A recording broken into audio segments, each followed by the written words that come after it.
The world television premiere of Harry Potter and the Chamber of Commerce will return after these messages from our sponsors. Hey everybody, Bobby Gorblood here for the Keto Diet. Are you sick and tired of your keto burgers being bland, gross, and just unappetizing in general? Well, for just 16 easy payments of $2,099.55, we can give you the best recipe you've ever had. We've got burgers, we've got other burgers, we've got these burgers, those burgers, that burger over there, all kinds of burgers. You want a burger? We've got your burger, keto, keto, keto. Enter ketosis the right way with Keto Burger. Holy rain, Batman. Now to create the Keto Burger. This should be everything I need for the perfect burger.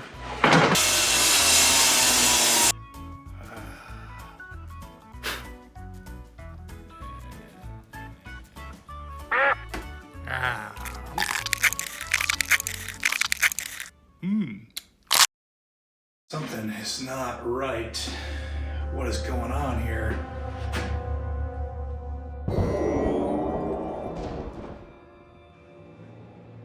Oh my God. I'm entering ketosis. I'm not ready. I'm not ready.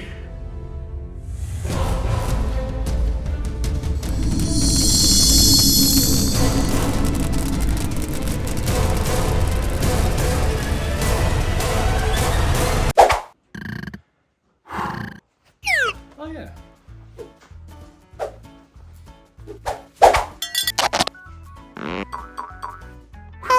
Ooh, excellent. What a weird dream.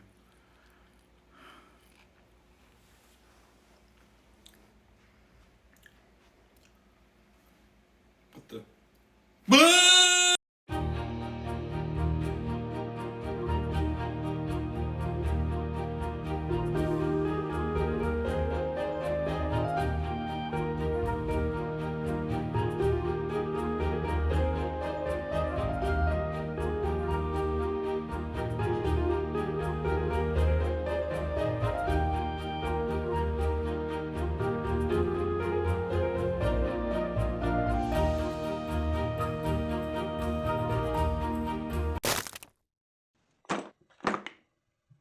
That can't be good.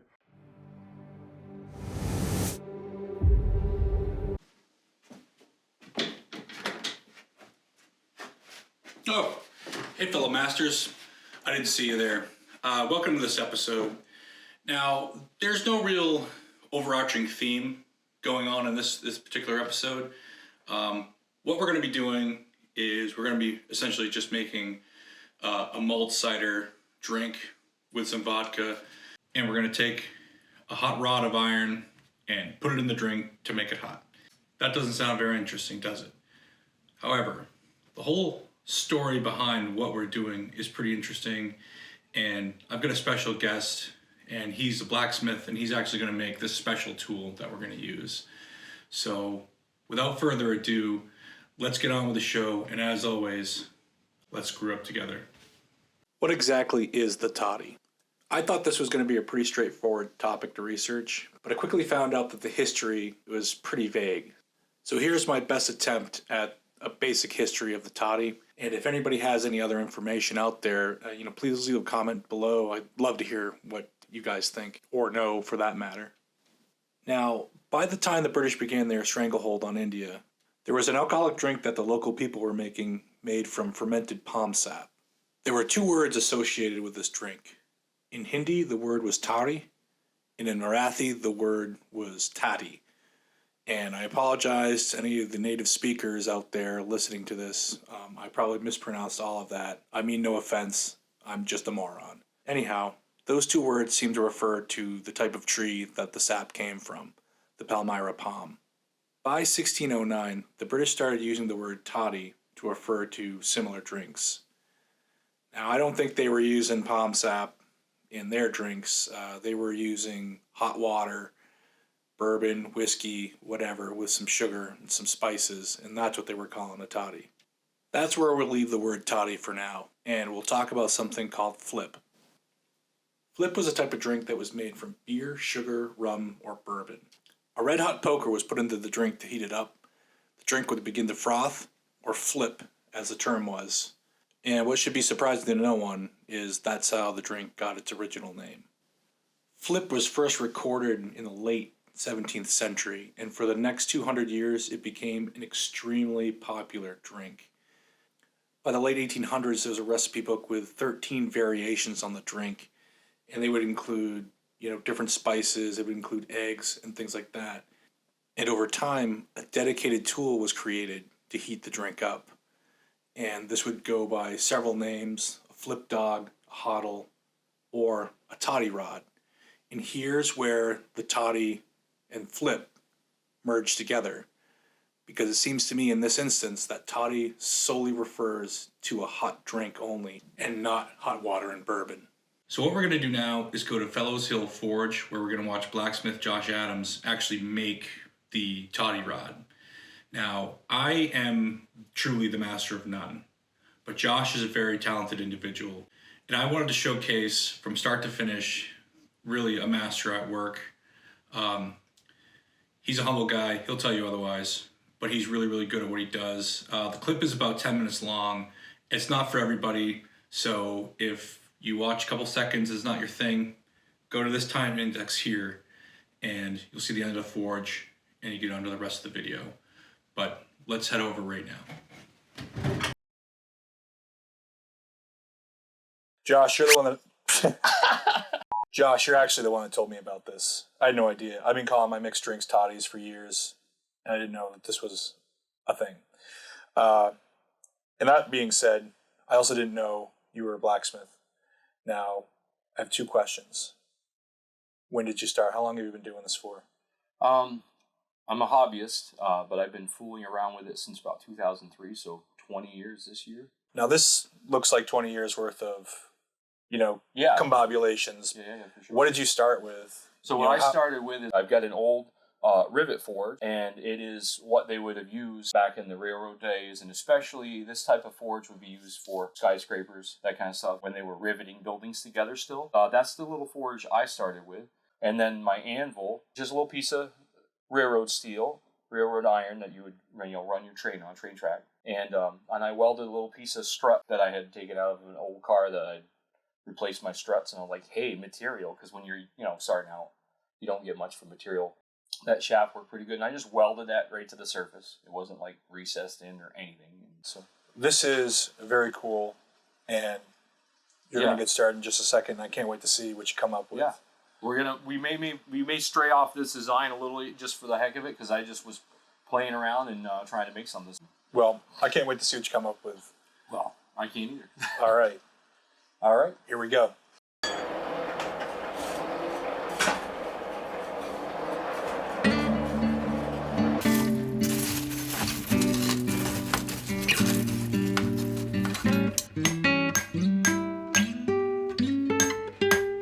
So right here, I'm starting to just make the point. Yeah, the point on the end there that I've been forming is just for decoration, just to make it nice and neat looking.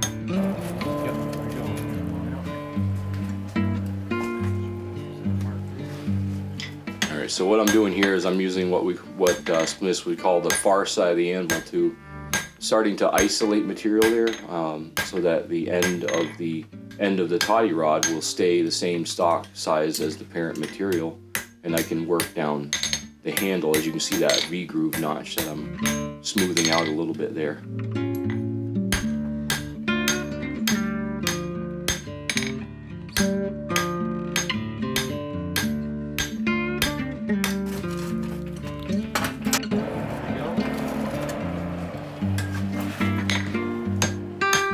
So here you'll see me, after I've done that initial set down, if you will, to isolate that material, now I'm just starting to draw that down on the horn so that I can draw that handle out nice and small.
So right here I'm using what they call a hot cut hardy, and I'm just removing the excess material that I've just judged by eye mostly as to what I won't need at the end, so that the handle's not way too long.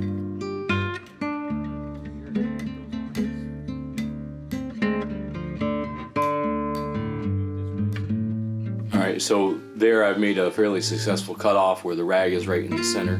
That helps to keep you from having a cold shut at the end when you forge it down to a point. And a cold shut means basically a fold over, almost like if you take clay and try to fold it over itself after it's already dried, it won't stick back to itself.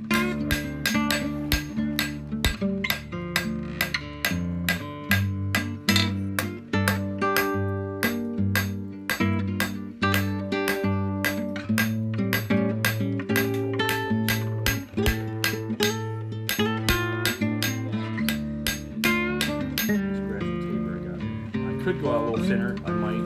I'll probably go to about here or so, maybe about here. And then I'll make an L, and then we'll bend that round. And it's not going to be perfectly round per se.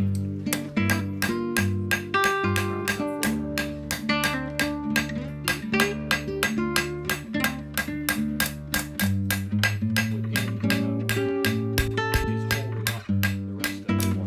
for so you'll see that bend up on me, right? So I'm going to tap that back down as I go here. And it's also kind of giving me a little bend right here. So we can just we'll straighten that back up just like this right here. You see how that curl is right here. Now, just keep on. Just keep working back and forth. We'll probably have to take another heat or two to get this operation done. But a little tiny bend right here. That way, but that's okay. We're still in the forming stage right now, so we'll go ahead and heat that up again. Go this way here. You can do this all with the hammer too, but sometimes it's just easier to start it. You're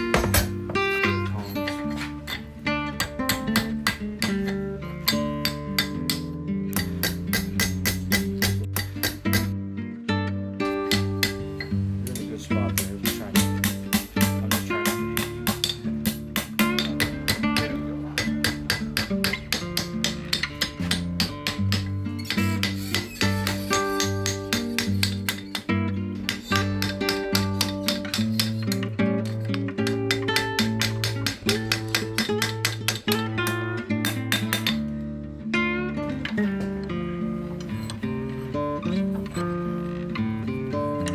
So right here, I've just got it locked in my vise. I've got that shaft nice and cherry red hot. Just giving it a twist just for decoration. There's no other reason for it. But it just makes the piece look pretty.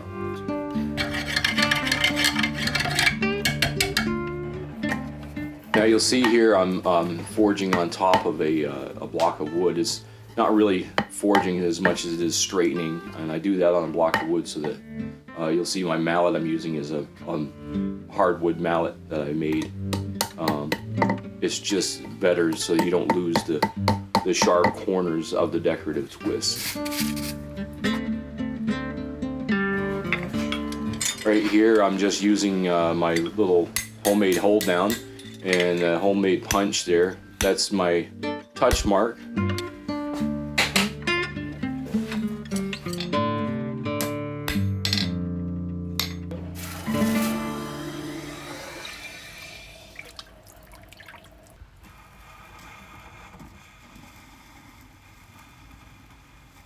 Josh, thank you so much. You're welcome. This looks fantastic. It's awesome. I think we need to make an inaugural drink for this. Yes, we do. I've got kind of an idea. In just a second, you'll see it. Be a couple of days for us. Happy forging. Awesome. This looks great. It's pretty neat, right? Josh ended up making 4 of those for me. So Josh, again, thank you so much.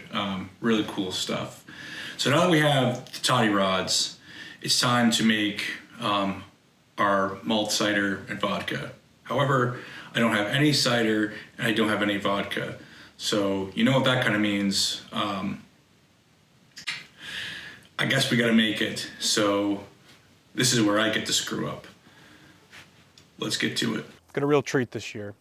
Normally I don't get a lot of apples, and if I get any, they usually fall to the ground far before they're ready to pick. This year is the exception. I've got a whole kind right here, and I've got another tree off screen, and I'm gonna pick them, we're gonna press them, make some cider, and we're gonna do a cool thing. So what I've got here is my little apple grabber. I don't know what it's called. It's got a little basket, some tines, and there's really two ways that you can pick them. You can use the tines to grab the branches and shake them, which is generally what I do, or you can get in between the branches and pull on the branch and the apples fall in the bucket. So without further ado, let's try it out. This animal has a silly mustache, and this one has a silly face. Hello, I'm Rupert Buffoonard, and welcome to the buffoonery of nature.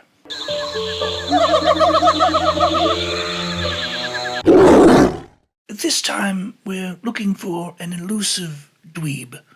They can live almost anywhere. The best way to spot them is the shine coming off from the top of their heads from their enormous bald spot. Luckily, it took virtually no effort to see one. This oafish creature, barely commanding any comprehensible language, is tool use crude and utterly shameful. It is a wonder that nature even allowed such a slobbering beast to exist in the first place. Horrifying. Seemingly incapable of looking up even the most rudimentary weather report, the dweeb goes about his business in all weather. His body, though, seems to create a protective layer made of perhaps a mucus-like substance. The yellow color is believed to ward off any creatures with even the most basic intelligence, and therefore not embarrassing the dweeb by making him pretend he knows what they're talking about. You can see these apples aren't going to win any beauty pageants, but pretty good. I think I make good cider. We have run that gibberish through a supercomputer, and through the miracle of modern science, we have been able to translate this dribble.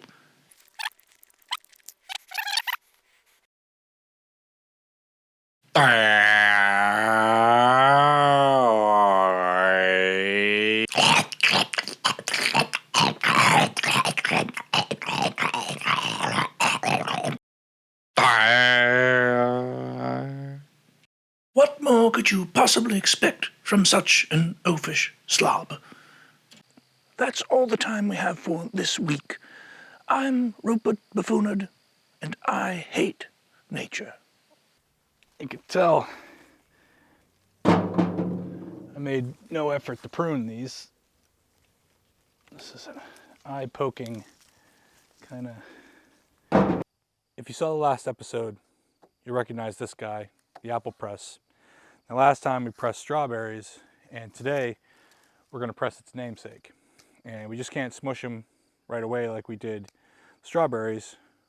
We're going to have to put these in the chopper first. So we're going to chippy chop a bunch of these up. They'll fall in the bucket, and then we'll press it, collect the juice, and rinse and repeat as generally everything is. And we'll have quite a bit of juice. I got, I don't know, half a wheelbarrow full of apples here, so it should give us a good amount. Choppy time. It's a little easier with two people.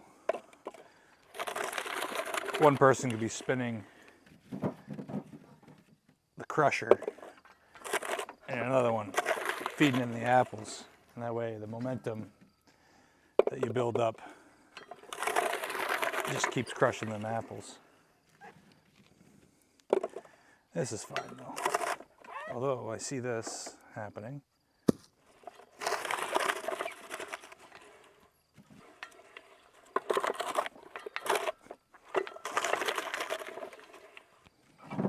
It really was kind of a struggle crushing the apples all by my lonesome. It makes me look a bit more imbecilic than I might normally look. But eventually Desiree came home and we were able to get it done pretty quick.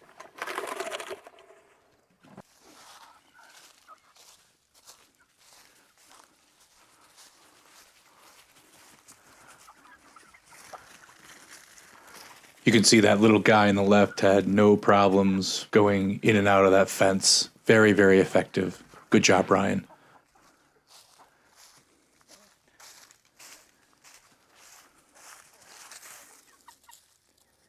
I ended up with about 2.5 gallons all told, which I suppose isn't too bad. And I let it sit in the jugs for a couple of days to let that sediment fall to the bottom. I wanted to settle out before the next step so that I could just kind of filter it out a little easier.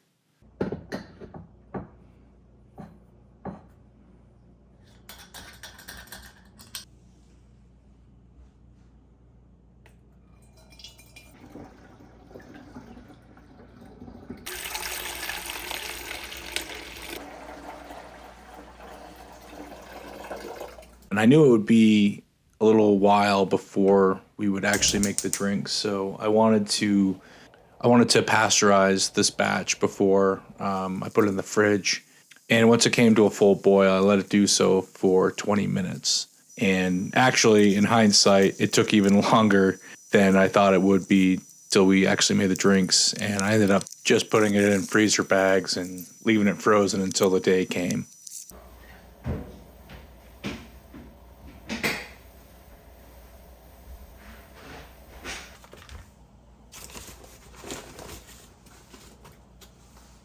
Nothing fancy here for the vodka. It's just essentially sugar and water. The sugar I'm using is corn sugar, and I really like using this because you don't have to boil the water or anything like that. The sugar just dissolves instantly. It's really, really cool. It just makes things a little bit easier when you don't have to wait for things to boil. Now, I can't do that with everything, like the rum, for example. I had to dissolve the molasses in hot water. In this case, we're not doing that. It was nice. I used maybe 15 pounds of sugar and 5 gallons of water. I got a potential alcohol of about 12%. The yeast I'm using is 48-hour turbo yeast, and essentially when you're making hard alcohol like this, in a couple of days, the fermentation could be all done. You could be distilling that soon. I did let this sit for about a week to get the biggest bang for my buck, and when it was all said and done, I got a half gallon of 165 proof. That I cut down to 100 proof. I didn't film any of that because I knew this video would be kind of long, and we kind of already seen that before. But rest assured, I did distill it, as far as you know. Josh, it's been a couple of weeks. It has been. And the stars finally aligned, and we're going to try these toddy rods out. Can't wait. I've got a fire going, and it's wicked hot in here. It is hot here, but I like it. It's unnaturally hot. But we're going to try these out. We've got the cider. We've got the vodka. Vodka, as my dad says. And we're going to drink it. Awesome. And maybe it's good. Maybe it's bad. Sounds like a plan. Okay. So, what's the first thing we got to do? Poke these things on fire? I think so. Let's get to it. Get to it.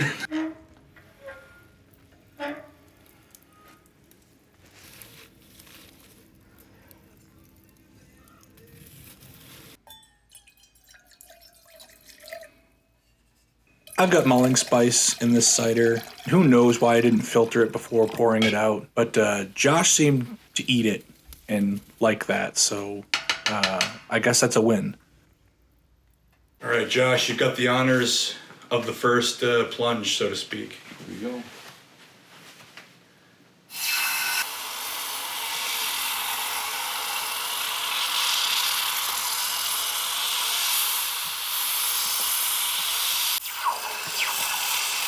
All the wood ash is free.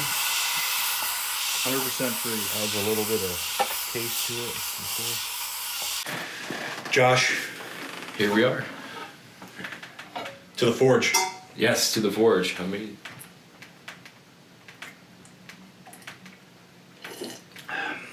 that definitely brought it pretty warm for. It's pretty good. That's very good. That vodka's good. Yeah, worked out. That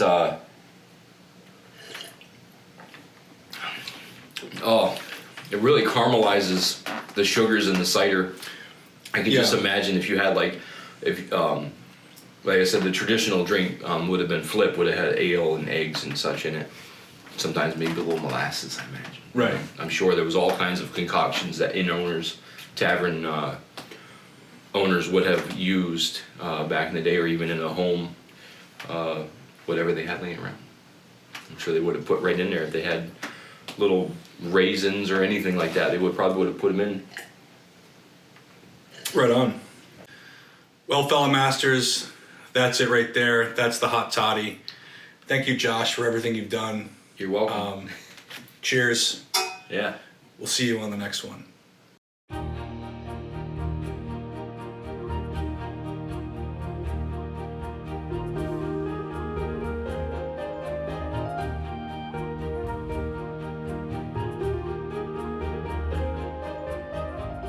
Hey everybody, thanks for watching. If you're enjoying what you see on the channel, please like, share, and subscribe. Also, don't forget to hit the bell icon for any notifications from future videos. See you on the next one.